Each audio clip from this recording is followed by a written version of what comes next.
True or false? True or false? Madge, 50% of homes built in 2025 are unaffordable for first-time buyers. True. True. You reckon true? Helena? Yeah, I reckon true. I think it's false. I think that it's a bigger number than that are unaffordable. The average is 50%, but some people have said 60, some people have said 40, but the average is 50%.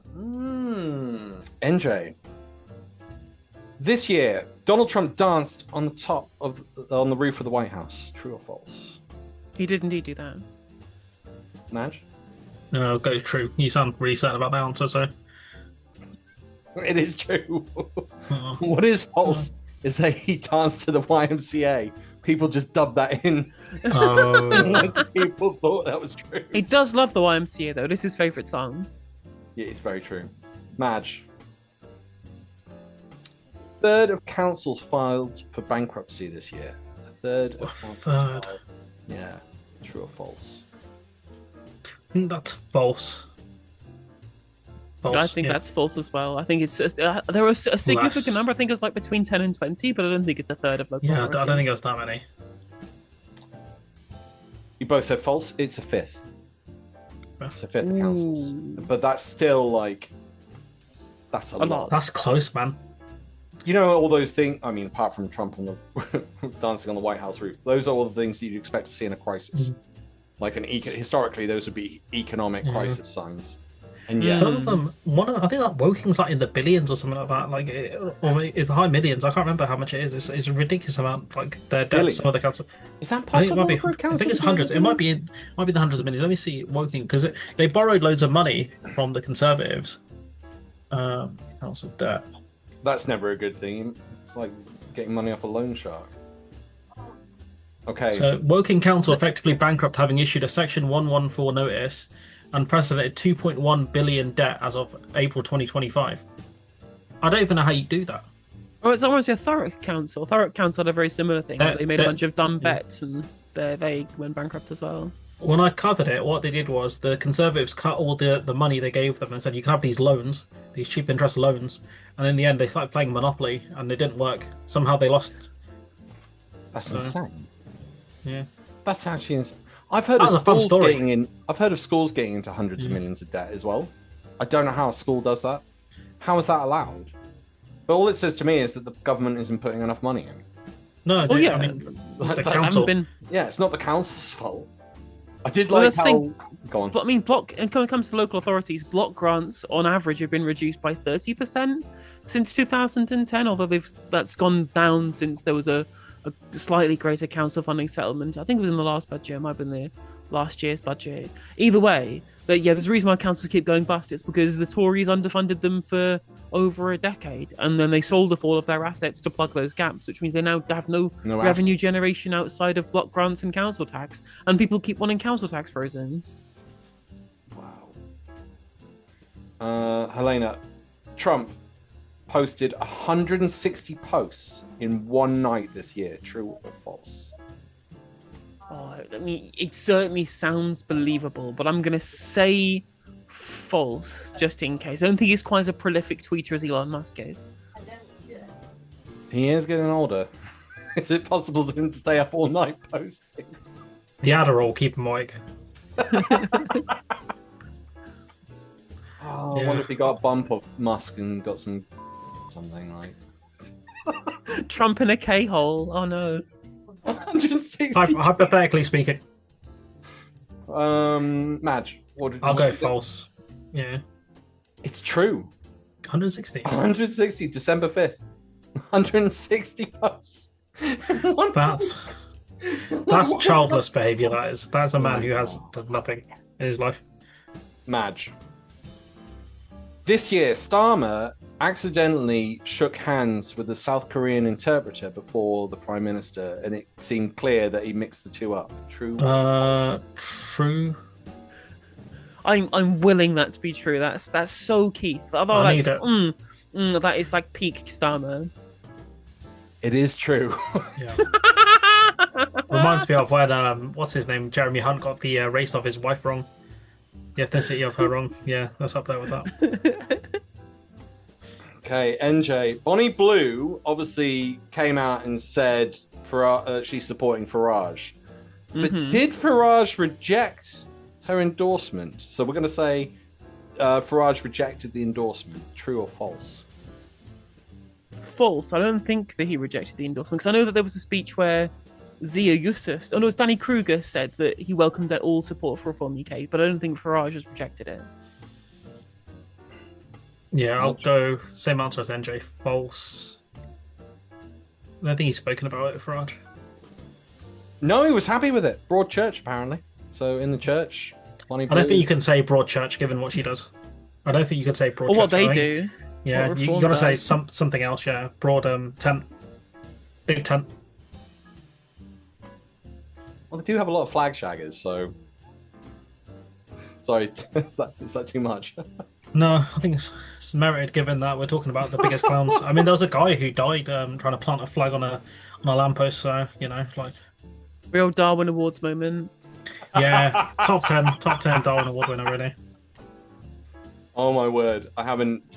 God, I forgot about the Darwin Awards. Are they still going? Please tell me this. Yeah, I don't know if it's a thing, but I saw 3 kids on a scooter, and I'm like, yeah, that's a Darwin Award winner right there. So. Okay, shall we get on with the show? Let's do it.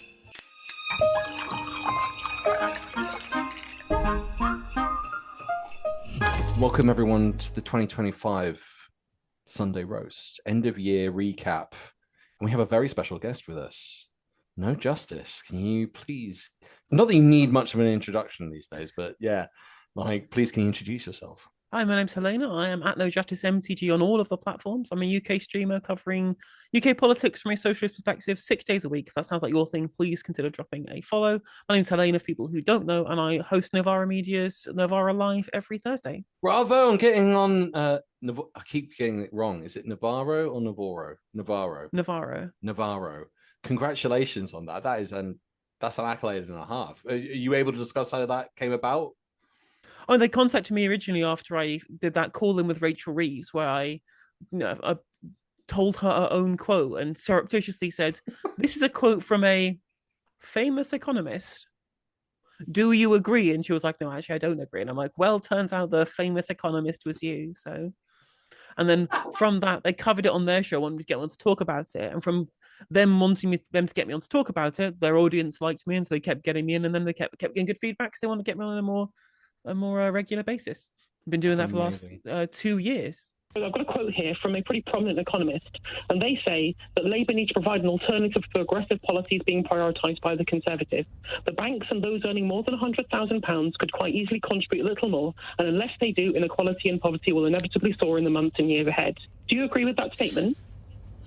The way that I believe that you can reduce inequality, reduce poverty, and actually also improve the living standards of ordinary working people, not in poverty, but struggling to get by, is through growing the economy. Because that is the way that we can ensure that working people have more money in their pockets and we have more money for public services. And one of the real failures over these last 13 years is to grow our economy in all parts of the country, creating those good quality, high-paid jobs. So, God, that's incredible. Isn't it incredible just from one phone call into LBC that everything can just suddenly...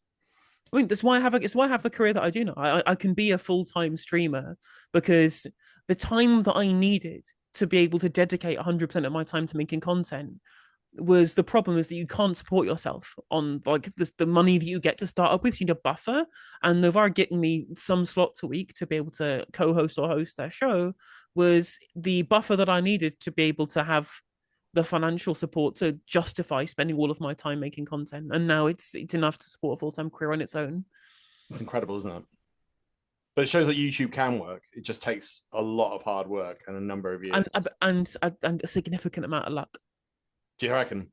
Do you put a lot of it down to, I guess, the luck of being able to get through to LBC is luck in itself. Yeah, if I didn't get through into LBC, if they didn't play the clip on the internet, if Novara didn't cover it, if it didn't go viral on Twitter, like if none of these things had happened, I wouldn't be here. I'd be working in a call center. That's really refreshing to hear because there's so many people that I feel in society don't take on board the importance of luck. I know we're slightly segueing for the main question, but that's really refreshing to hear. It's let's go straight into the question. Did the far right win in 2025? Madge, what do you reckon? This is a big question for 2025. Yeah, I'd say so. Was the presidential election, was it this year or last year? It feels like this year's gone on forever. Last year, but he Was it came last into year? power in Yeah. 20th of January. No, I was about to say, man. I was like, it feels like Trump's been there so long. It doesn't, he's been up to so much shit. It's so difficult to even keep like track of him. I'd say, yeah, in the US, they're doing well. In the UK, Reform are top of the polls by a good margin. But yeah, Trump's got a whole plan to break up the EU as well. It doesn't look promising, to be honest. They've got funding, they've got huge economic kind of problems within certain parts of at least Western Europe, apart from Spain. Which is Germany's and Ireland. Yeah. We forget Ireland's flying. Yeah. Well, yeah, because they're a tax haven, though. Yeah, not always the right reasons, but they are, and they're within the EU. It's always interesting, but not always for the right reasons. They also do have some they do have some not left-wing ideals, but like socially, I think they're not going to move towards where I know there's like anti-immigration rallies going on over there and things like that, but it's not as anywhere near as bad as the UK or some other countries. The AfD are doing well in Germany, and there's a couple other parties I think that are doing well in different countries. So I'd say they are winning. Like centrism is dead. And no one really seems to have answers. Like if you look at the UK at the moment, the only person who's got any decent answers is Zach Polanski. So that's it. There's no one else has any kind of pushback against the far right. So are you both rating Zach then? Are you both rating Zach at the moment then? You think? Well, what else do we have? In the land, what's it called? The land of the blind, the one-eyed man is king. And he's got two eyes, so he can see what's going on. He's doing all right. But at the moment, we're cooked. Like the Your Party thing is dead. The Labour Party is dead. The Lib Dems were a non-starter. So yeah, he's the only guy we've got really. And I think that's right. Yeah, that's it. So yeah, the far right are winning. Farage gets platformed. They bring that bloody councillor on, that reform councillor. Who the fuck is Layla that? Cunningham. Yeah, who's like, why is she like? I've never heard of a councillor getting on like daytime slots. Repeatedly, she was on. Was she on Question Time this week? She's been on Newsnight. Newsnight. It was Newsnight. Yeah, like back-to-back appearances all the time. Like, it's crazy, man. So they're getting the media slots, the funding. They've got good kind of planning. They know what they're doing. Good control of social media. So yeah, the momentum's with them. So yeah, I'd say they've won the year, really. I mean, who else has won this year? Not the Labour Party, the centrist parties. You could argue the Green Party I wouldn't say they've won. I'll say they're doing well, but in terms of a win, it's the far right parties. Even in the council elections, the Reform Party did okay. I guess it then comes down to your definition of what a win is, isn't it? I think it's a huge step forward for the Green Party to be taken seriously finally in the UK. If I said to you that's a huge amount of growth that would have been almost unheard of in the past. But you say the same with Farage, couldn't you? The far right are winning by a strong margin. Like the Greens doing well is good. Like it's a lot better than before. But if you're saying who's won the year, it's Farage. Would you agree, Helena? Certainly Farage is an individual winner this year. Like if you have to pick a specific political party who's won the year in the UK, it is Reform UK, undoubtedly. They have had the most success and the least failure as well, insofar as they've been doing bad things and they've performed badly and it's not cutting through to the public. Their time in charge of local authorities has been an unmitigated disaster from start to finish. There's been zero positive coverage of their mayoralties, of any of their local authorities, and indeed their policy perspectives on nationally outside of their anti-immigration stuff. They've not really had any cut through about how bad these things are, despite them obviously being bad, and they're still at the top of the polls at this point. Like the story about Nigel Farage being a racist at school, no one's surprised, so it doesn't cut through. Whereas in other countries, has the far right won? They've had victories. It's not to say the far right haven't had victories. Obviously, Trump had his own victory and was definitely in his ascendancy at the start of his premiership. The AfD are doing well at driving the discourse in Germany, and the Sweden Democrats are in government in Sweden. But the Sweden Democrats are dropping in the polls in Sweden currently. The AfD, I think the firewall is kind of holding, but it's starting to creak in Germany between the Grand Coalition and the AfD. Starmer is wheeling towards the far-right position and talk about watering down the HCR, Shabana Mahmood doing incredibly draconian stuff on migration. But you can see where sometimes the far-right is starting to be brought down. I mean, I guess given most far right politics comes back to America, we have to look at Trump's approval ratings, the losses the Republicans have had everywhere. Like going from a Trump 22 to a Trump 9 district in Tennessee is a huge loss for them in a by-election that had midterm style turnouts. They're staring down the barrel of a humiliating defeat that time round. The tariffs have gone incredibly badly, and there seems to be a progressive ascendancy in the Democratic Party. A real kind of Tea Party movement is going to come in these primaries. It looks like that's going to be the case. So has the far right won? I say they're certainly doing better than everybody else. But have they won? Just because you just said the Tea Party, I was unaware of this. Has the Tea Party shown a resurgence recently? Then a Democratic version of the Tea Party. Oh right, okay, yeah. So they're having their own kind of not necessarily radical, because the Tea Party were radical, but this is just kind of social democratic politics. If it was a European doing it, because it's an American, they're a far left or whatever it is. Yeah. So has the far right won? I mean, they've had victories. They're on the ascendancy, and they've had certainly they are doing better than everybody else. I think the real story is that the center has lost. That it can be without a doubt. If there was a loser, an objective loser, it is the center. There's no one who's advocating for him. Do you ever feel as if there was a proper centre, though? Because I've always felt it's been centre-right, centre-left, not someone who really is trying to go for that more pragmatic version of that's Keir Starmer, isn't it? I don't know, because I feel like a lot of it's centre-right with Starmer. I don't feel there's obviously like certain policies that are towards left. Like I don't feel he's trying to destroy the NHS. Wouldn't that put him in the middle then? Wouldn't that put him pretty much bang on centre if he's got like kind of centre right and centre left policies? You know, his big policy, the Renters' Rights Bill, which is okay if you say that's a centre left policy. His immigration, you could say, is probably more towards right wing. So probably depending on how you do the spectrum and how you do, the compass element of it, you could argue he's pretty close to there. It just depends on what issue you're talking about. Yeah, I mean, he certainly. I mean, as far as I can see, he acts like any kind of centrist to centre right party, like the kind of sensible liberal party that you'd get in Europe. Like I think we're too used to having incompetent conservatives in government who act like they are anarcho-capitalists by deregulating and cutting taxes and everything, and someone coming in and saying, well, actually taxes need to be a little bit higher, is the kind of normal politics you get from conservative parties in Europe. Having the trains nationalised is a centre-left policy in the UK, but in a normal country it's even the centre-right parties realise the national infrastructure being owned by private companies is dumb. Oh, completely. It's funny as well, because if you go over to America and you start talking about the NHS, they'll think that we're communist for having such a thing, whereas like we don't see it like that. But it's also always funny when you hear conservative commentators complaining about socialism and equating it to communism. You're going, well, what do you think the NHS is? And yet they'll defend that because they know it's an absolute vote loser if they start attacking it. Yeah. I've been a bit mixed. I think there have been some victories. I think a lot of it's peaked, personally. I don't see Farage getting out that 30% zone. I put a caveat in there because you always know that certain events can take place that can change things within history. So something might come out of the blue, but at present, I think he's hit as high as he's ever going to go. The question is, with first past the post, does that give him access to power? And I think Trump is absolute. We were debating this last week, weren't we? Because I was saying that I could see why the tariffs weren't such a bad thing, even though it's initially hit the economy.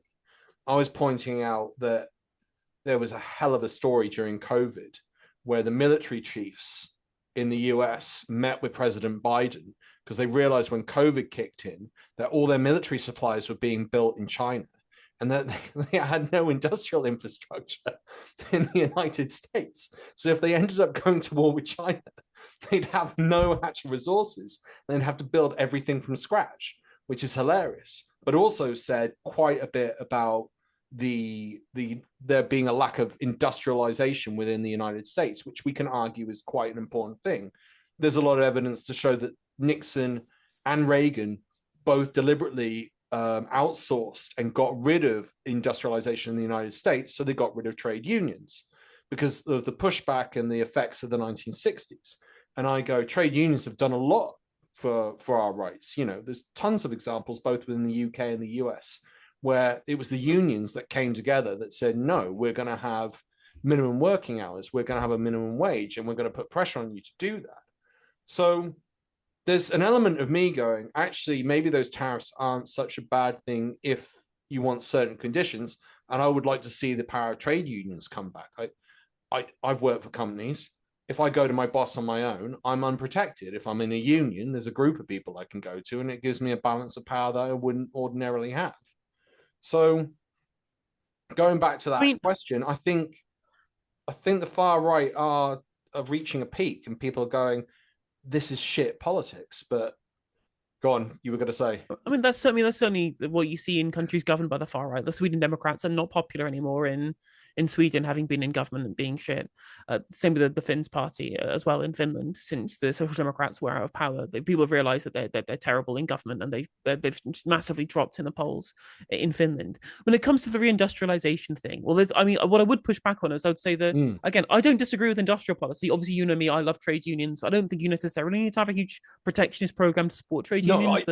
The Nordic countries certainly don't. Yeah. But it certainly does help. The problem, of course, is that Donald Trump's plan isn't a reindustrialization protectionist industrial policy. It is a belligerent trade policy to rejig the global order, which is why it's impacting the economy and not doing anything positive. Manufacturing is going down because under Biden, and to be fair, under Trump both Trump 1 and Biden both did this tariff like electric vehicles and tariff solar panels and microprocessors coming from China so that you can build them in America. And then Biden did this huge industrial subsidy program with the IRA and the Chips and Science Act. And that was a really good way of industrial stimulus to try and build new manufacturing infrastructure in the United States, whilst ensuring that the final completed products that were built elsewhere were tariffed to keep workers' wages competitive in the United States. Yep. What Trump has done with his, this huge, massive universal tariff plan has tariffed everything from everywhere, not just finished products. So all of the different component parts that go towards the manufacturing base he's trying to rebuild have now all increased by price by fucking 20% or some shit. Like lumber from Canada is being tariffed when they need to be building, millions of homes to make sure that home prices are affordable again. Yeah. And now they can't do that. Auto manufacturers in Michigan or whatever are seeing the component parts for combustion engines go through the roof because they're imported from Canada and from Mexico. So Trump, because again, both Pete Navarro and Scott Bessent, so that's Treasury Secretary, and I believe Navarro's International Trade Secretary, or their equivalent of that. Yeah, they both are doing this. Don't care about workers, don't care about reindustrialization. They just want to fight for China. They want to push the EU away or force them to be able to fragment. They want to keep us kind of at their behest as a vassal client state, and then belligerently force China out of its relationships with South America and broadly the Middle East and the petrostates over there in the Gulf. Yeah, I agree with that analysis. I think he's overdone it. I still think that there is a possibility that you can get some good out of that, which would be the trade unions. But that's what, and that's I what agree Biden with you. was doing, No, and exactly. Like there's a way of doing it, and you can sort of select the items that are coming in, and he just did it wholesale, which just knackered his economy, and that's why he's in an inflation spiral, which he can't get out. Yeah, and he cut all of the industrial subsidy from the IRA from Biden, right? It's like, we're going to bring back all the manufacturing jobs. And I'm like, well, there were manufacturing jobs in the IRA that went into Republican states. So Georgia's 14th, that's Marjorie Taylor Greene's seat in the United States, had a big industrial subsidy plan for green energy infrastructure for jobs for Georgians. Right, for a Republican, a red state, red district, overwhelmingly red, Trump cut it as soon as he came in by executive order. Because he got it into his head that windmills cause cancer in Wales.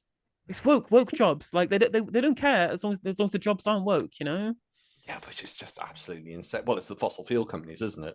Who seem to have embedded themselves pretty heavily both within Trump, but also within Farage. That's what I keep hearing. I haven't seen the data to confirm this, but I keep hearing rumor there are fossil fuel companies backing Farage, and that's why he's spouting all this stuff about going into the North Sea and helping himself, helping Britain by doing that. But it's not going to be like that. They're not going to set up a sovereign wealth fund. Yeah. But then if you look at the data around the actual oil that's like available, I think it's increasing the sulfur rates, which means that the processing costs are going higher. But then you listen to Trump, and he's like, "There's the best oil." I can't do the impression as good as you. Like that was a very good impression. But he was literally saying, it's the purest oil in the world. And it's like, no, where? And it's like, where is he getting this fucking information? Who's selling him this information? I can only think it's fossil fuel companies that have a direct line to him that then make him go and say this stuff. And then Farage as well. it's disturbing times. But I'm a bit more optimistic. But unfortunately for you guys, I'm generally quite optimistic as a person. So when I'm looking at this, I'm thinking to myself, I don't see it getting much higher. I don't see Farage is more hated in the polls than Zach Polansky, which I thought was interesting. I think Zach Polansky's -1, Farage is -12. Yeah, Polansky's -1, yeah. And then I think there was like 51% of people said they would never vote Farage or Reform. And I'm like, wow, that's a significant number that really hate the guy. And I can't see it getting better because like I talked about events being able to change stuff. The way he handled the racism stuff, if he'd come out and apologized, he could have moved on for it. But instead, he went and dragged it out. And now everyone's just continually asking him questions about it. And it seems like he's come off the media circuit to put in his lot, probably because he doesn't want to deal with these questions, which he's going to get bombarded with and look even more of a prat. Yeah. Also, go for your edge. I was going to say, like, with him coming off the media circuit, they can say, well, Tice, what do you think about Farage and the racism? And people are like, well, I'm not here to discuss that. You have to ask him. I was like, I want to ask him, but he won't come on the show. No one wants to talk to you, Tice. Yeah. So I think the real story that's cutting through and impacting Reform is the Nathan Gill stuff. That's really cut through. For Nathan Gill, our leader in Wales, an honest, decent, honourable man who's been loyal to me and the party at all times. Nathan, you've led UKIP Wales into this, and well done, you. Apparently that's the thing that really messed them up in Wales. That was the thing that really cut through, which I find interesting, considering the racism issues that are clearly there. I mean, he made a comment about the Jewish community in America controlling things above average. There are about 6 million Jewish people living in America, so as a percentage it's quite small, but in terms of influence, it's quite big. Well, in terms of money and influence, yeah, they are a very powerful lobby. And Ahmed, actually, America's interfered in elections all over the world for decades. There's a slight sort of degree of hypocrisy about all of this. Ahmed, new caller from Leighton, I thank you. He makes the point that there are other very powerful foreign lobbies in the United States of America, and the Jewish lobby, with its links with the Israeli government, is one of those strong voices. And you're like, you're getting into conspiracy theories territory with the line on the Nazis. They used to say the same about the communist government. It was run by a bunch of Jewish people. There were only two. It was Lenin and Trotsky. And that was it. Well, they were pretty important, those two, I'd say. So they're probably the two most important guys there. But the thing is, when it comes to I think the big problem as well when it comes to Reform success in Wales too.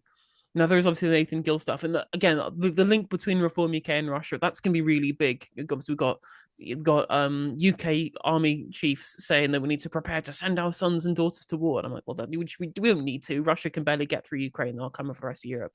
That's my position on this anyway. Obviously, we need to make sure that we are prepared in case these things happen. But the idea that there's going to be full-scale war in Europe, I find that to be very unlikely. But regardless, right, people are justifiably, understandably, concerned with Russia, not just in terms of direct conflict, but in terms of hybrid warfare and cyber conflict as well. These are all big concerns, and someone looking like their party is chocked to the brim with people who are at the very least sympathetic to Russia, if not actively colluding, makes them look bad. That's really, really problematic. The second thing when it comes to Wales, obviously we're talking about reindustrialization, and Farage talks about being the voice of these post-industrial communities. He doesn't have policy to solve this. He doesn't believe in industrial policy, and he believes in total, unmitigated free trade. No, he has a policy. He's going to dig up coal. That's crazy. It's like, well, how are you going to support Port Talbot? How are you going to support like the Welsh manufacturing towns without industrial subsidy or some kind of protectionist policy platform? Which is crazy. Like, he supported leaving the European Union not because he wanted more protections, because he wanted less. He wanted free trade deals with countries that undermine workers in this country even more than the European Union does. Yeah.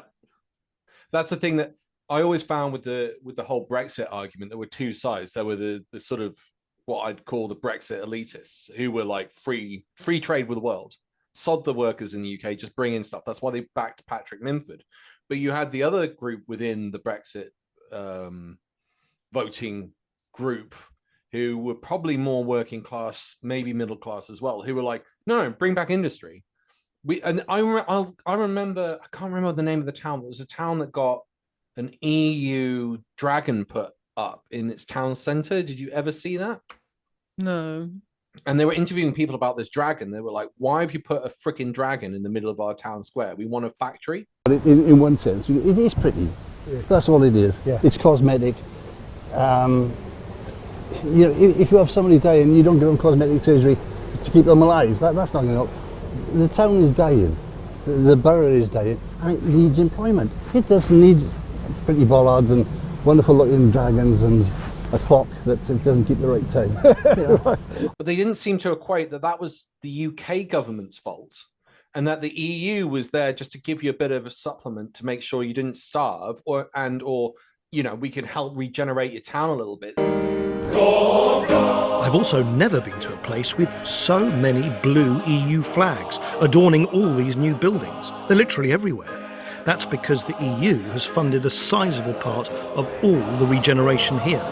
A whopping £1.8 billion has been invested by the EU in Wales since 2014. But they aren't there to set up like some sort of manufacturing system. But it said a lot, because it felt like, and this was the problem with the Brexit argument, it was like a buffet. You can have whatever you want. You had Daniel Hannan going, okay, we're not leaving the single market. And then you had Nigel Farage going, oh, we'll have the Norway deal. And you're going, what the fuck? And then you've got and then when it came to it, everyone's going, no, it has to be a full exit. We can't stay in. And then ignoring Northern Ireland, having an open border, and Gibraltar, but also Antigua. Antigua is in the Caribbean and has a border with France. It's now shut. And they weren't allowed to vote. They had no say on this.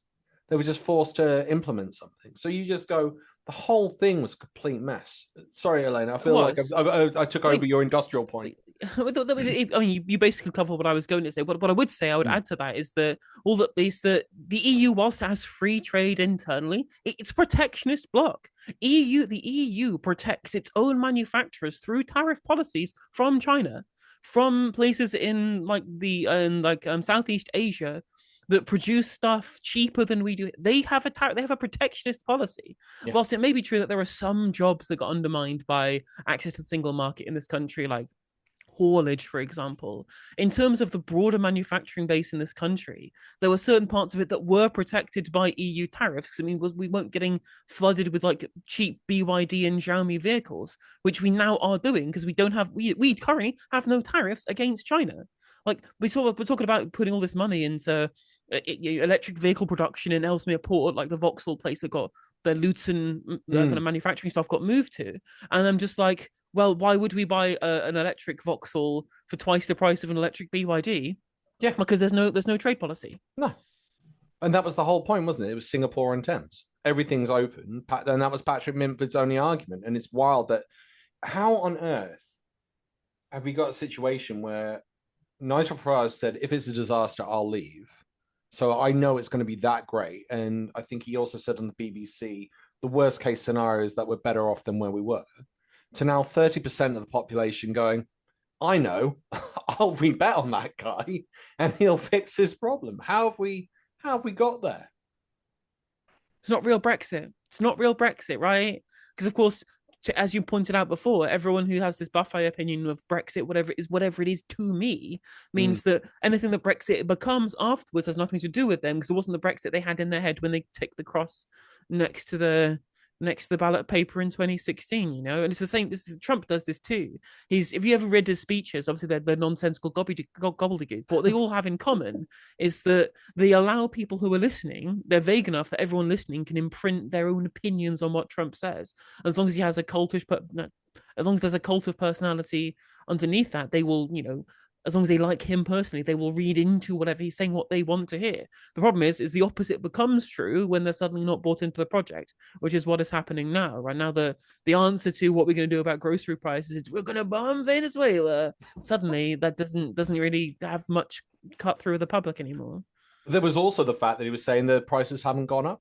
He was telling the public that affordability is a Democratic Party hoax. They keep saying this word. I've never heard it before. Affordability. What's that? I never had a problem buying anything, and it seemed to be perfectly fine prices now. Like that's. He said it was a Democrat hoax. He's handing them the midterms on a fucking plate. It's interesting as well, because I think Candace Owens, who's a US podcaster, is saying that the midterms don't matter, and I'm going, are you nuts? Like, If he loses Congress, he's lame duck. He won't get anything passed. He's and going to run things through executive order. That's what he's going to do. He's going to run as much as he can through executive order. If the courts say no, he's going to say fuck you, which is basically what he's done anyways. They deported a guy for having a Real Madrid tattoo, and they said it was a gang sign. And the court said bring him back, and they said no, we don't know where he is. That's what's going to happen. You see, if it'd been Millwall, I could understand. Like just no, it makes sense. A Spanish club, they're like, no, it's a gang sign, mate. MS-13. So. Well, again, it's just funny that people really haven't made the link. Like, people talk about, I support Nigel Farage who wants to get rid of the migrants. I'm just like, you have seen what the mass deportation stuff looks like in practice, right? It's not just going to be like an orderly queue at Dover. It's going to be people snatchers on the streets. It's going to be black baggings. That's what we're seeing in the States. And it's what a reform government in this country will look like. People haven't twigged. There was a wild clip I saw this week on Jeremy Vine where he had Zach Polanski on and Andrea Jenkins. Did anybody? Yeah. What were those weird little noises she was making? Like when she was like sighing every time Zach made some sort of comment. That was like really off-putting. Did anyone clock that? Or yeah, well, she's not used to having her positions challenged on like the base principles, right? But even so, those noises were just really off-putting. But anyway. I think they don't think he deserves a platform. That would not surprise me as well. Like, who's this guy? Yeah, he's not even an MP. I wouldn't be surprised if they have that kind of snobbery towards him, especially given like the way he speaks and things like that. I think there's an element of snobbery. But I did want to say, Alex, to be fair, like on your question of like reform peaking, like they are winning the argument in certain areas. Like the whole reason why Labour are doing this, like I think is Denmark-style immigration stuff or for asylum seekers, is because of Farage. So he's winning on policy as well. So like just because even if he peaks around 30%, he's winning on policy ground, and that's what he wants.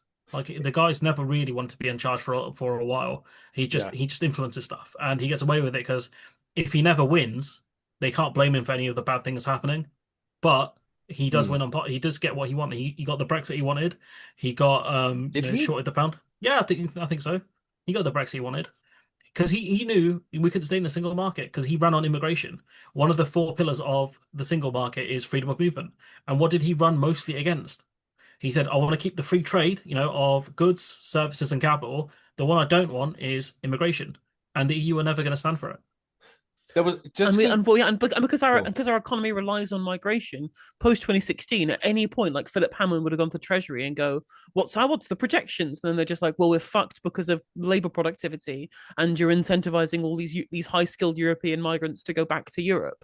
I'm like, "What are we going to do? Well, we have to get in migrants from non-EU countries to be able to, because later increase in labor capacity has been the only source of growth in the 2010s under the Osborne austerity and Hammond austerity period." And they go, "Shit, well, guess that pledge to lower immigration's gone out the window," and that's the reality of what Brexit has caused for the economy.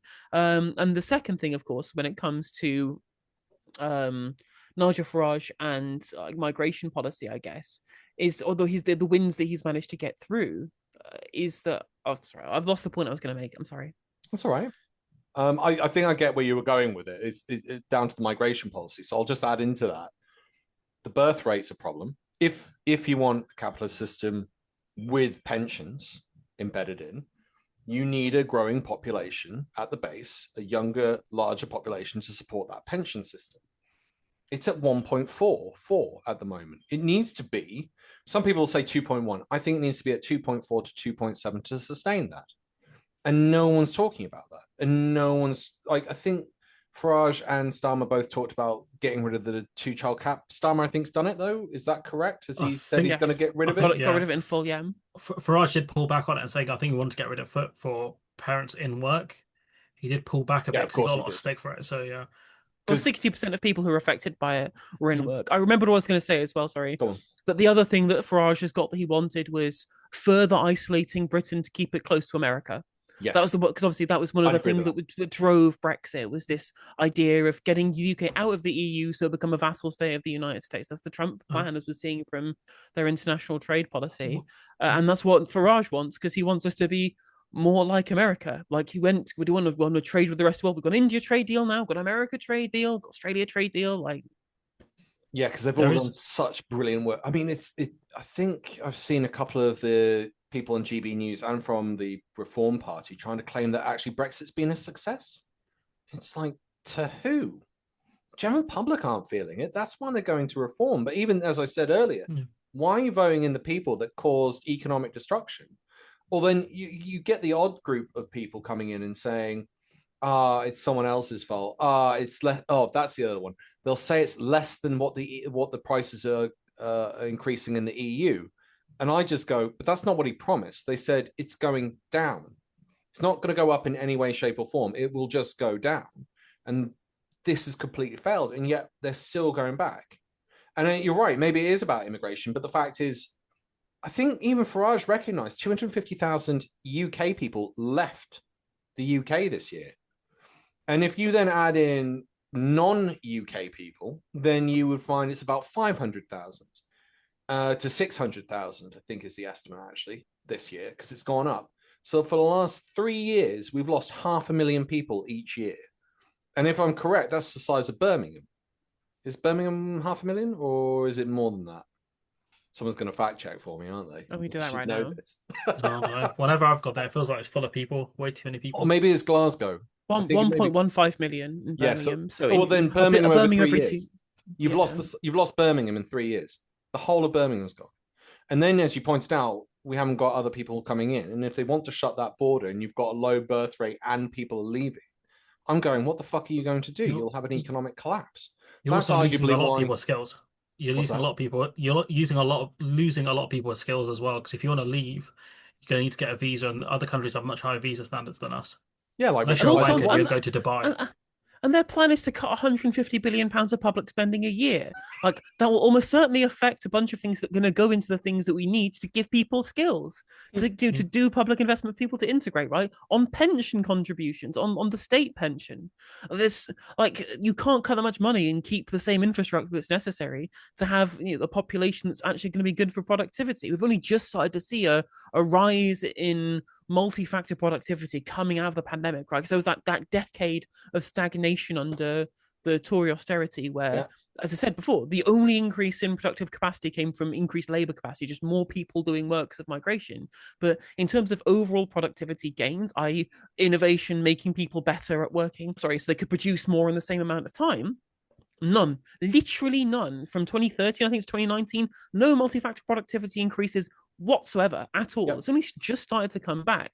All of that will go if we have to slash things because we can't afford it, because the tax base has shrunk, because we've become like a retirement home with a financial sector attached to it. Japan, basically, but without the technology to support it.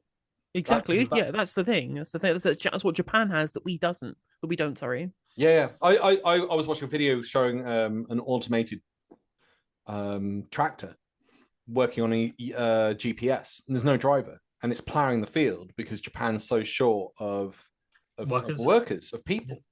And then the real wild kicker to that was I remember watching Clarkson's farm, and he was over the moon that he had GPS in the tractor. You're going. So this year he's talking about GPS.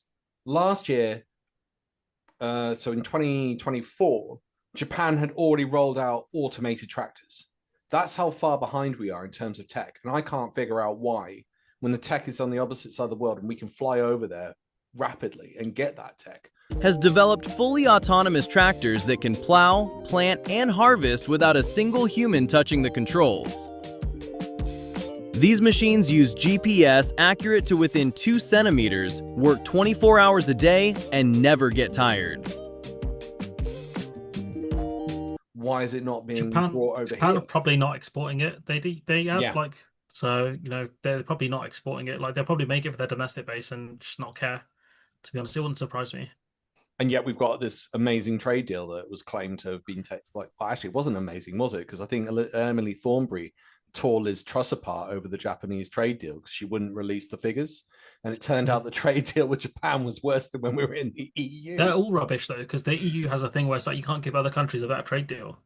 So it's never going to happen because the EU's a bigger market. Even the New Zealand, I think they've got a deal with New Zealand. That deal the EU've got is better because it's a bigger market. More people, more money. And the New Zealand press literally mocked us for agreeing to the deal. Because at the time, it was post-Brexit, and the government, who would essentially full of ERG people who would push Brexit post the Johnson purge, were all just desperate to go, well, Brexit can't be seen to be a failure, so we'll just take any trade deal no matter how bad it is. You don't be so hard on the Brits. All right, name one good export from the UK, Matty. It's hard, isn't it? I suppose. The peas pies. I don't know. Yeah, it's very hard. But this is about what we sell to them, Carl. It's a good thing for us. Good thing for us because we get to sell more beef, and that's great for everybody in Australia. Just to say we have a trade deal, which was the reality. I think the issue, of course, is that in Japan, they're very happy to spend public money on R&D. And that's something that we haven't done. Again, that was part of the austerity cuts under Osborne, and the necessary public investment and, at least public speculation. Even if you're not doing like public innovation, at least you're putting speculative funds from the public purse into private companies that might be innovative. That's just started again. Like Jeremy Hunt set up the British Business Bank in 2019, 2020, I think it was. Ironic, because this was a Jeremy Corbyn policy that the Conservative Party copied. Having a state investment bank to put into R&D. Of course, the Tories did it as subsidy rather than as an equity stake, which is what it really should be. But regardless, right, Corbyn's been proven correct over and over again on all of these policies. And that's just started to bring back the innovation, because once you have public-backed money and public-backed kind of unity of purpose between the public sector and the private sector over where they want to take some parts of the economy, then you actually see there's the scope for innovation. Whereas beforehand, why would you bother innovating on a productive business when you can plonk your money in property or in financial instruments and watch your money just kind of increase like the infinite money glitch in a video game? Why would you take a risk on a product on a productive business not going well? And that seems to be happening more. There's a really great book called The Entrepreneurial State by Mariano Mazzucato, talking about how you can use public investment alongside kind of private partnerships alongside that, where you can have them driving towards a productivity goal by having the public purse essentially subsidize innovation, because that's the risky part, and then allow that public investment to have an equity stake in private businesses that use that technology to be able to develop returns for more R&D that the state can put money into, rather than just allowing the private sector to do what they want. Yeah, it's there's the other example with Apple iPhones with the touchscreen. That was a US military invention. So public finance went into that tech, and then they never got any return on it. Yeah, they do that with a lot of medicines as well. The American tax bill subsidized it up until the point where the medicine success and the companies run away with all the money. Pretty much. And it's so standard. And yet it's, well, you look at, it's interesting because Trump brought this up. You look at Norway, where they were like, "What? We've got a natural resource. We're going to use that, and then we'll put it into a sovereign wealth fund," which then meant with COVID, for example, it wasn't so harsh because they had this huge resource of money, which is meant to be used in emergencies, but also being used to invest back into Norway itself. And we've never done that. The Norwegian Sovereign Wealth Fund owns 1.5% of all shares in the world. 1.5 of the, it's crazy. Wow. Yeah, exactly. It's $1.5 trillion. That's crazy. Yeah, it dwarfs the Saudi Sovereign Wealth Fund as well, because everyone thinks the Saudi Sovereign Wealth Fund is massive. But no, the Norwegian one's worse. They could buy a Man United football club, it wouldn't even dent. But the Norwegian guy said... Norway. Yeah, Norway's one, yeah. And the guy joked and said, "Why would we buy that? That's a bad investment." I was like, "Fuck you guys and your honesty." Piss off. And they've divested from Israel. The Norwegian Sovereign Wealth Fund has divested from companies linked to Israel, which is really good. Oh, yeah, wow. All of that is great, but that's socialism, quite a lot of influence, isn't it? That's a lot of soft power to be able to do. I never even thought of that as an actual... Because that's obviously why we normally do all this foreign investment. Not foreign investment. Foreign aid. Foreign aid. Is so that you've international development, yeah. International development, thank you. Which you can use as leverage, because you can be like, "Oh, you're being a bit crazy here," or "You should be giving contracts to our company." It's what China's doing. It's what Belt and Road was from the start, right? Yeah. That's the thing that the Americans don't seem to get when they're like pulling money out of there. China's going to go, "All right, we'll grab it. Thanks. No competition, idiots." Yeah, and it's crazy. Yeah, and they get access to all these limited resources like cobalt. Like that's like, it's like a war that they don't realize that they should be playing in, and they seem to be missing stuff. And yet, they're pulling back. They're pulling back even further now. What did you make of that Trump document about Europe? Oh, it's obvious. I mean, like, I'm not surprised. It's terrifying. It's terrifying to know that their explicit plan is to just go like, "Well, we've got this giant military and we're going to use it to essentially coup people in South America.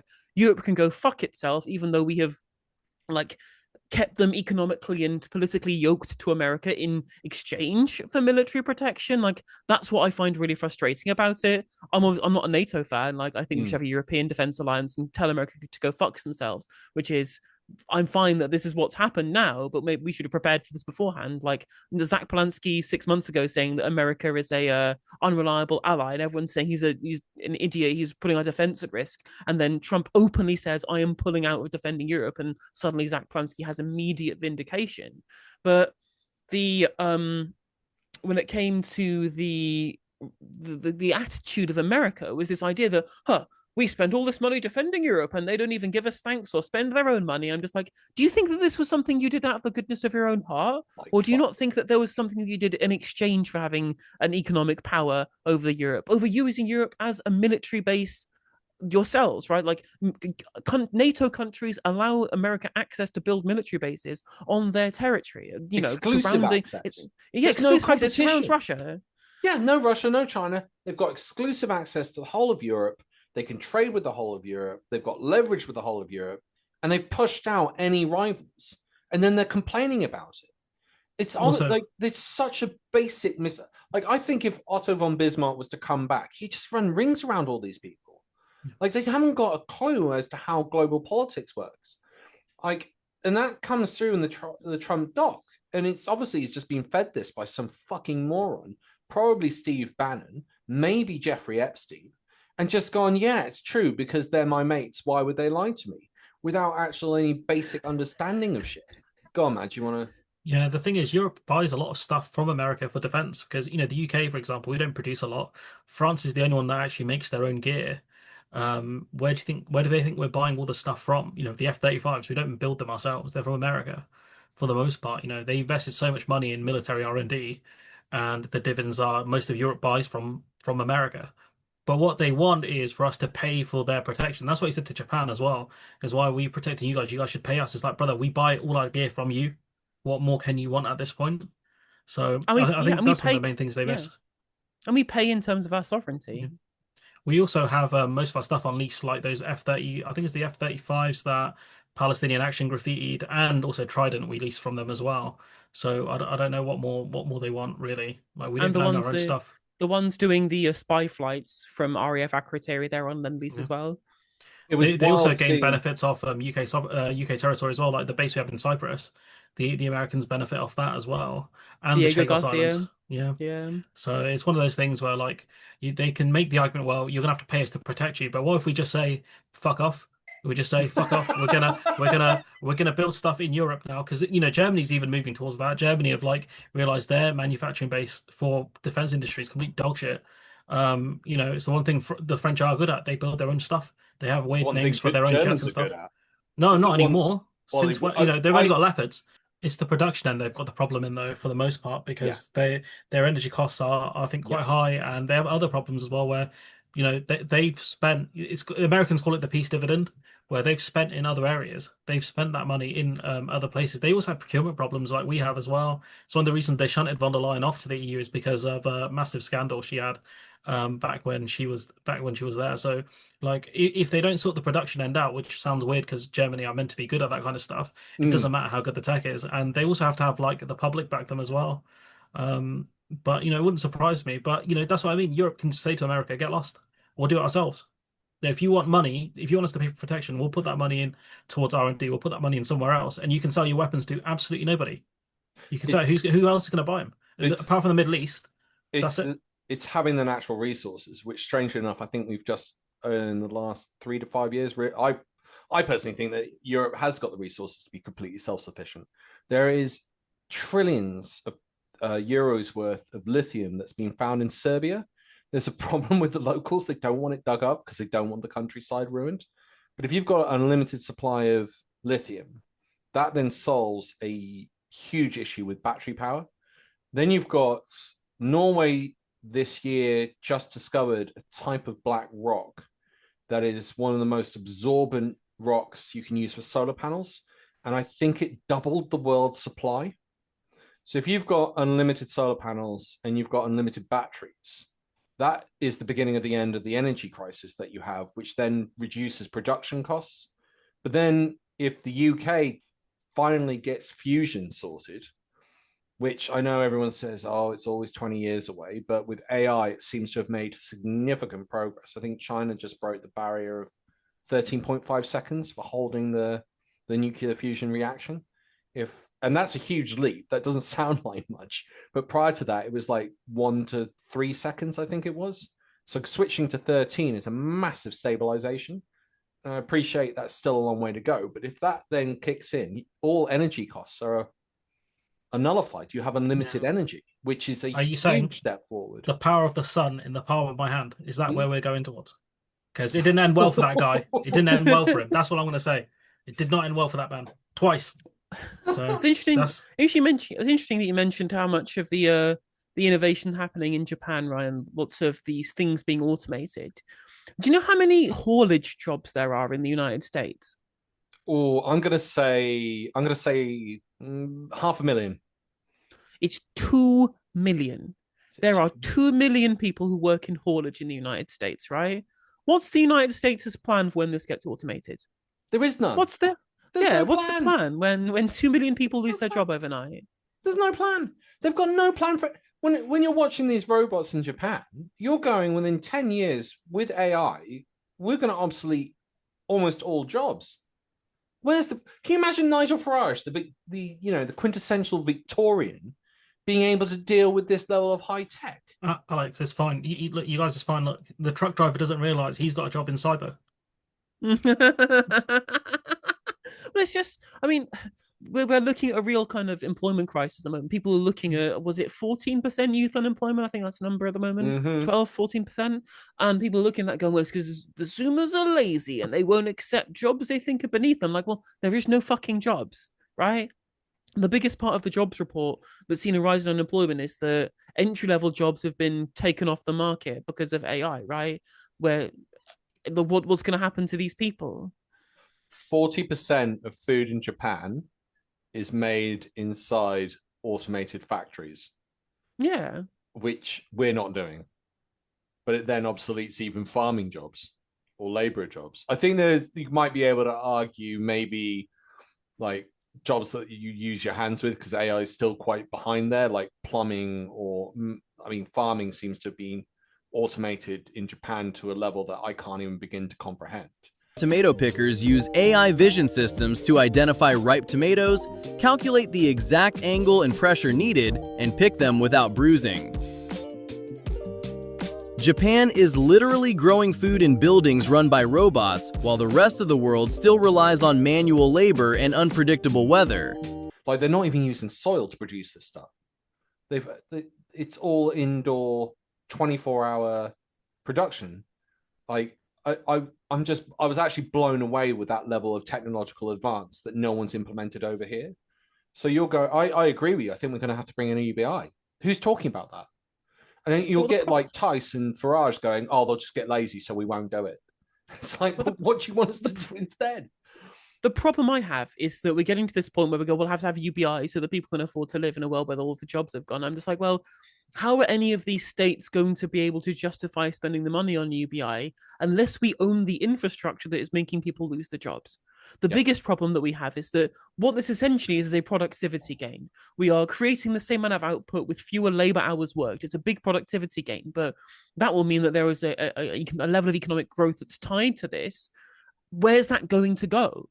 And if there is one person or one company or a broader kind of cadre of companies that own all of the infrastructure that creates that productivity gain, they're going to be the ones that reap the dividend. And all that's going to lead to loads of people unemployed with no ability to spend money.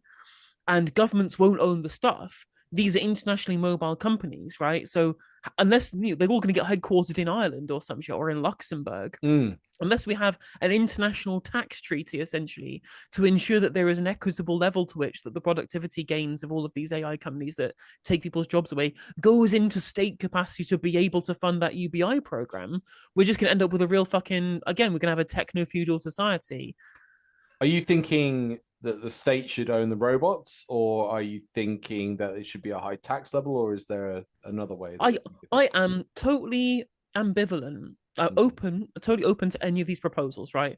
Whether it's the workers themselves own the AI companies, whether it's the state has a significant equity investment in these AI companies, especially if they have a big enough stake to direct them to these companies, so they're not doing, evil Skynet shit. So, if you pardon the phrase, And last of all, we could have it so that there is a very, very high tax level that can go back into funding the social programs. The tax proposal is probably my least idealistic one. I'm a socialist. I would rather these things worker or state owned, or some mixture of both, or some level to which that they're worker or state owned. But there just needs to be some way of clawing back that productivity gains for the public good rather than for private profit. Do you know they named one of the robots, I think in Japan, the T-800? Good, glad, happy about that. It's just like, what?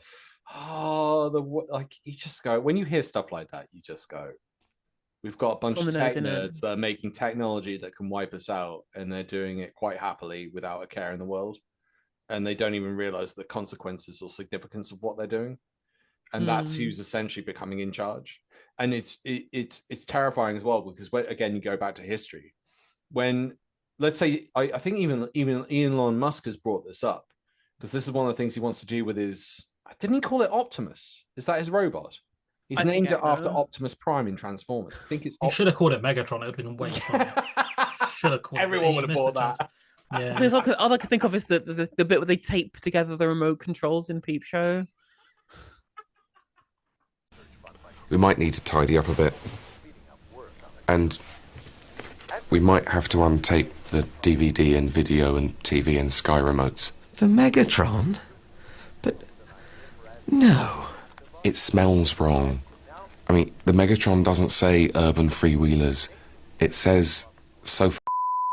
They call it the Megatron. Is that what they do call it? The Megatron, yeah.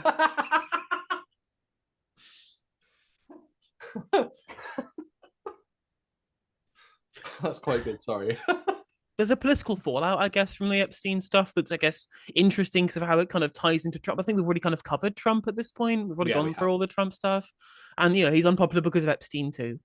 I would take it further and go, I think there's a lot of evidence to show that the CIA, the FBI, Mossad, and maybe national governments were protecting him and allowing him to traffic those children.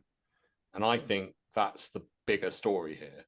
And that's what they're really terrified of. I mean, because if the public realize that, they are royally fucked. That he had a private jet been trafficking children.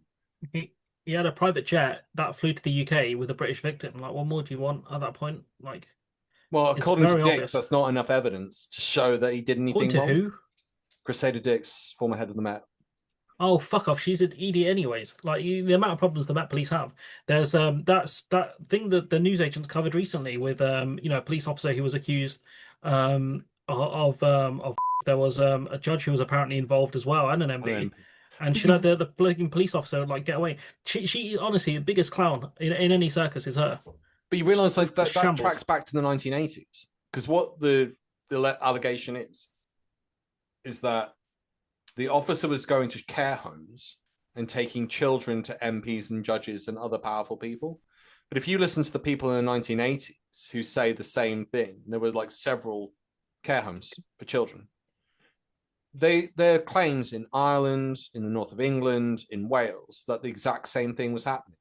That people were turning up at the homes and going, you've got a shit life. Do you want a nice night out? But you've got to come to London in our van, and you've got to interact with these rich, powerful men and do anything they say. And that's what they were claiming. And that would then show that this pattern of behavior hasn't changed. And then if you look at the cover-up as well, it's horrific if the allegations are correct. Because it seems that it was reported, it went to the inspector and then disappeared. And you're going, what the fuck? And then, of course, have the far right been outside the police station? Anyone would like to hazard a guess at that one? Well, unless they're being arrested. Did he? Just on a final note, because that's my perspective. I think Epstein was being protected by agencies and governments. I'm not saying all governments, but I definitely get the impression that it was that's what they're terrified of, and that's why Trump was so hesitant to release it. And it's why Democrats didn't release it either, because it would implicate people like Bill Clinton. Yeah. Oh yeah, I'm in little to no doubt. Well, I think they should just release it. Bill Clinton gets caught in the crossfire. He's yesterday's news, anyways. Any FBI agent who goes rogue and releases all the unredacted documentation to the world gets it, immediate gold star, global veneration. Send it to Ken Klippenstein. Yeah, literally, they'll get treated like Edward Snowden, but they would also be praised like Edward Snowden. Yeah, I hope someone does and brings down the people who were, because I think it was claimed by Marie Ann Farmer, who was one of the Epstein victims, that she rang the FBI. And then a month later, Maxwell's calling her up and making threats and telling her she knows where she goes jogging. And accidents can happen down there. And you're going, why has someone in the FBI been informed and it's gone back to Maxwell? And the only reason I can think of is that she was being protected by the FBI. That's the only explanation. That's why they're happy for her to get a sweetheart deal from Trump, right? Putting her in a minimum security prison. And then the prisoners, if they complained, were shipped off to max prisons. So you're like, what is that? Like, this, there's no justice. And he's just, I mean, I feel naive saying that, but I'm like, even I thought there were certain levels, but obviously there isn't. It's just one big grift. And they're just playing us as if they were trying to sell democracy, and they're just taking as much as they can. They couldn't give a fuck about the average person. Am I now being the pessimistic one here? No, I mean, to be fair, the system was like pretty bad. I mean, if anything, it's worse than that. The Diddy stuff was pretty bad. He got away with that in public, and he did it to a lot of famous people. It wasn't just like average people. He bullied famous people as well, and no one said anything apart from 50 Cent. So it doesn't. If you have money and influence, you can get away with almost anything, especially in a country like America as well, where basically they're two most important things. Seems like it, doesn't it? Okay, let's go into on that cheerful note to the end of the year. Let's go on to future news. What are your predictions for future news? Have you got a single prediction that you think is going to happen next year? I've got a very specific, it's a boring prediction because I think we all know that it is going to happen, so it's really easy for me to say this. But Keir Starmer will resign as Prime Minister after the Labour Party get completely annihilated in the local elections in May, and I think he'll get replaced by Wes Streeting. Oh, you think Wes Streeting will come in? You don't think Angela Rayner might come out of the... I don't think she'll run. I don't think she'll run for Prime Minister. I don't think she'd want to hold the poisoned chalice, because it is a poisoned chalice at this point. You and I are in 100% agreement about that. I've been saying that. Would you touch the position of Prime Minister? Would you want to run at this present moment in time? It's too poisoned, isn't it? You can't win. I mean, and also what's interesting is that whilst Wes Streeting was really unfavourable about 6, 7, 8 months ago, since the kind of the stuff that he's done whilst being attacked by Starmer for the brief that definitely didn't come from Wes Streeting's spads or whatever, it means that he is in an ascendant position of power in being slightly critical in a way that the Labour membership is. And also we've seen, an extra 120,000 people have left the Labour Party over the last year since the membership numbers. 120,000. Yeah, exactly. And these are all going to be people who are, the centre left of the party. So it's only the real kind of Blairites and Blue Labour types who are left. Blairites love Wes Streeting, and Blue Labour people will vote for literally anybody as long as it stops the progressive left from being in charge of the party again. So Wes Streeting is closer to having a broader consensus of people who are left, and he's seen his position strengthen in opposition to Starmer, and he can at least even tout himself as being less right wing than Starmer in some respects. So interesting prediction. Wes Streeting, Prime Minister. I would if it was a year ago, I would have said no chance. But the Parliamentary Labour Party only likes him, and the membership hated him. But that's really changed over the last year. And I would have had my money on Angela Rayner or Bridget Phillipson. Bridget Phillipson would have been the real kind of the McSweeney candidate. She ticks all the boxes. She's from Labour Together. She's right wing in terms of the party spectrum, and she's a working class woman from the northeast. That would maybe get her more of the northern vote and take it away from Farage, which is, I think, the thing that they're terrified about, and that's why they're going for all these Farage politics. Yeah, exactly. But in terms of the strength within the party, I think Streeting has the edge after a year of him being in the position that he's in. Go on, Madge. What's your future prediction? I'm going to say Starmer sees out next year, or we see Red Dead Redemption. Ed Miliband runs and he wins easy because Wes Streeting's an absolute clown. We'll see Shabana Mahmood try and run, and she gets no votes because no one likes her. No momentum. She's going to end up like Liz Kendall on like 4%. I was like, who the fuck is this guy? I'm hoping for that, honestly. That's so. Yeah, I think Starmer will see out the year. If he does resign, I think Ed Miliband, if he runs, I think Ed Miliband would do him. Honestly, he'd beat Westring. I can honestly see that because he's the only guy who's actually really gotten on with the job, stays out of the media, and can actually string a sentence together. He does it right in interviews. When they ask him about other stuff, he's like, "Nah, fuck off. I'm here to talk about green stuff. That is not why I agreed to come on this new show." So yeah. In terms of other predictions, not much else. I think we'll see probably Reform drop to like 25%, but I can still see them leading the polls next year. So yeah. If we're going to go American predictions, I'm going to predict that 40 incumbent Democrats are going to lose their primary. Okay. Oh, you think they're going to lose the House? No, I think they could lose the incumbent primaries. Democrats are going to lose their primary election to left-wing challengers. Ah, right. Okay. Yeah, I've got you now.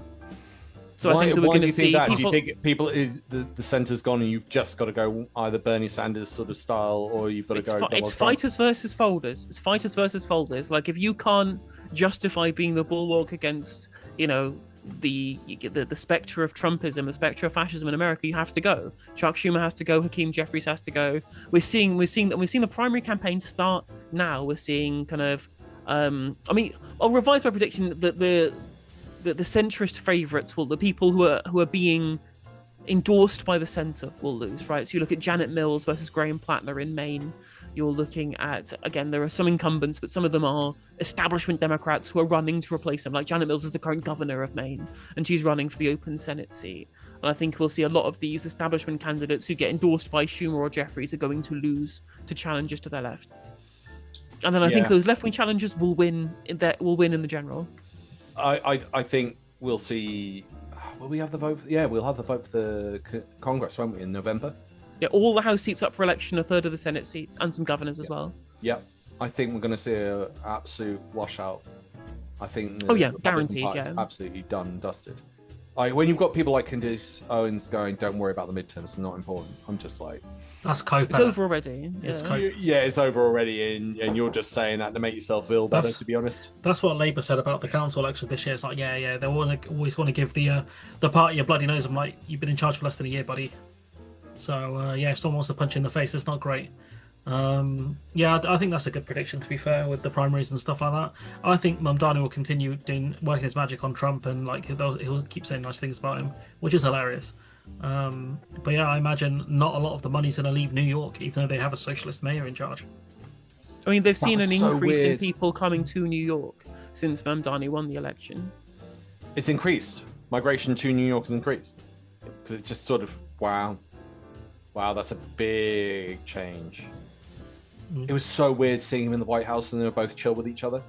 That was just like, what? It's crazy one out. Yeah. But then I guess it's like that bombastic, I'm just going to throw everything at you, but I don't really hate you. I'm just saying it so you lose. It's a lot maybe of them that's the mentality. Or maybe he forgot because he's senile. Once the person's there in charge, you have to kind of negotiate with them unless you're a complete crazy person. But, whilst they're going through the election, you kind of fight them off as best you can. And then once they win, you're like, okay, cool, I'm stuck with you for the next few years. Might as well get along. And I think Trump realised that the guy's quite clever.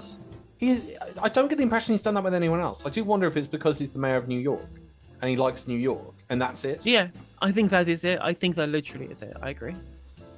Wow. All right, I'm going to say I can imagine Trump possibly declaring an invasion of somewhere next year. Venezuela. Invading. Yeah, I could believe it'd be the UK. I think he might. He'll just go. I think he'll call for the UK to become the 51st state. He's gonna free us from the socialist Starmer government. Literally. I think he will. I think he's potentially gonna invade Colombia. I think that'll be next on his list after Venezuela. They'll just use the argument of it being the place where all the cocaine comes from. Northern Mexico as well. It's a country full of narco-terrorists. It's a terrible, terrible things. Gonna have Colombia ruining America with their cocaine and their drugs from the narcotics. It's so bad what they're doing under the crazy communist Gustavo Petro. Is so bad for them, and we're gonna save them with just American freedom. Yeah, northern Mexico is going to get the treatment as well. They're going to send spec ops in there. But you know they're going to invade. They're going to claim they're getting rid of the coke, and then you'll just find tons of coke inside the body. Bro, they did that in Afghanistan. They literally did that in Afghanistan. They were like, oh yeah, the farmers can plant opium. They're like selling more drugs to America. It's like, what are you doing, bro? What are you doing? He did declare. I thought that was really interesting. What did he? Fentanyl. He declared it as was it a terrorist drug? I think yesterday or this week. Wouldn't be surprised. But it was really interesting because I sort of got the logic because he was saying it kills supposedly 200 to 300,000 Americans a year. Wait until he finds out how many gun deaths there are in America. He's gonna be fuming, mate. Trust me. When he sees that AR-15, the deaths are related to it, he's gonna be like, yeah, that's a terrorist gun. Hey, last one. England wins the World Cup. Fuck off. Fuck off. Just don't start with that shit. Every tournament, they gas. Do you know what? Yeah, it's the one thing like that unites the world against England, right? Because we have the most insufferable fans, and then they keep singing "It's Coming Home," and then it doesn't, and everyone mocks us for it. Just leave it be, fam. Just leave it be. It is also worth pointing out, I think, that if there was one year where England could win the World Cup, I think it'd be this year. It looks like the international teams are nowhere near as good as they were at the last World Cup. It just happens that England is also worse now than it was at the last World Cup, and significantly so. If it gets us a bank holiday, I'm all for it, but Oh, there's such arse. Do you know they have a bank holiday for every single match in Brazil? Which I was like, wow, could you imagine how popular it was? Yeah, but that's socialism, Alex. We can't have more bank holidays. Corbyn proposed that. That's socialism. And that lady in The Guardian wrote, oh, I'm so sick. We don't need more bank holidays. And then she's like, she wrote more recently, oh, I wish we had more holidays. Like, fuck off. You're the reason we can't have nice things. I'll tell you what. If there's one thing I will say, or a prediction I will give, sports prediction, which involves Britain doing well, I think George Russell will win the World Drivers' Championship. Ooh, I have no idea what any of that shit is, but I'll tell you, Alex, I can give you my prediction. England wash out in the middle of the tournament, and they blame Thomas Tuchel because he's German. They're like, oh, why do we let a bloody German? Why do we let a bloody German run our football club? Well, they blame the black players last time. We'll blame the German manager this time. The German player played the black players, and that's why we lost. Yeah, I'll agree with that prediction if they lose. But I'm gonna be positive. Okay, on that note, absolute cope. So much for coming on. That has been an amazing episode. My word, we covered a lot and did not stop talking. That was amazing. Thank you so much. I don't envy your editing because there's gonna be a lot you have to go through there. Yeah. Please check out No Justice's channel, link in the description. Thank you very much for coming on.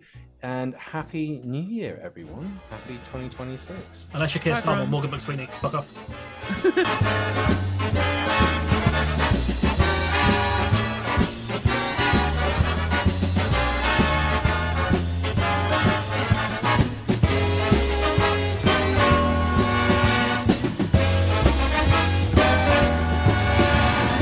Tune in next week for another exciting story from the files of Police Squad. Twilight Zone scenario. Sunday roast, New Year's Day. You've got on your table, Helena, you've got the choice of two groups to sit with you and your family for the New Year's Day roast. On one side, you've got Dominic Cummings, Boris Johnson, and Nigel Farage. Or you can choose Donald Trump, Elon Musk, and Erica Kirk. Oh my fucking easy Johnson, Farage, Cummings, no shot, so easy. I'll just get Boris Johnson to pronounce the items of food, and that will at least keep me entertained. Anytime around Elon Musk, and I think I would put cyanide in the turkey so I could not have to live through it. You'd have to go to jail. Would you go to jail? Maybe not. No, you'd have the turkey and you die. It makes sense. Yeah, literally. Yeah, it's a suicide, murder-suicide pact. So let's go. Okay, Madge, your choice. Sunday roast, New Year's Day. You've got on one side to pick with your family Liz Truss, Priti Patel, Suella Braverman versus JD Vance, Tucker Carlson, Alex Jones. Who has made the food? You. I've made it. Yeah. Now, if I didn't make the food, I'd go for the first table. But if I did make the food, I'll go for the second table because that's gonna be spicy as hell, and they're gonna be dying. Oh mate, you're gonna see. It's gonna be like the scene out of Hot Ones where the guy's just, Idris Elba's just like as he's eating the. I'll be like, this is normal for me, guys. This is normal. Yeah, there's no issue with this. That's what's gonna happen. So if I wasn't making the food, I'd go for the first table because that sounds way funnier. But there's no way they're handling the heat I'd bring. That's sorry, Alex. That's you're just gonna see a bunch of guys just crying, and none of them are gonna reach for the milk because it'd be too shameful. I'd bait them. I'd be like, oh, what kind of man drinks milk at the meal? What, are you, a child? Yeah. Easy dove.